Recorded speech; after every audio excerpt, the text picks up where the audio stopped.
Slam dunk sa parenthood. Kiefer Ravena at Diana Maki excited nang salubungin ng kanilang little MVP matapos ibahagi ang pregnancy reveal sa social media. Umaabante sa chikahan si Romel Placente. Bumuhos ang pagbati sa celebrity basketball player na si Kiefer Ravena at fiancé nitong beauty queen na si Diana Maki. Ito ay matapos ang kanilang announcement sa IG na magkakababy na sila. Ibinida ni Kiefer ang mga larawan ng sonogram ng ultrasound ng dating Pinoy Big Brother housemate at ang little shoes na pang basketball. Caption naman nito ang "Can't wait to see your little one with your guidance, Lord."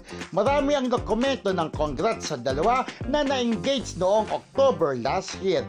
Walang kasing init ang chika. Ako si Romel Placente, ang inyong paboritong hot talker ng Abante Radio. Ito ang balitang mabilis, mabangis at walang mintis.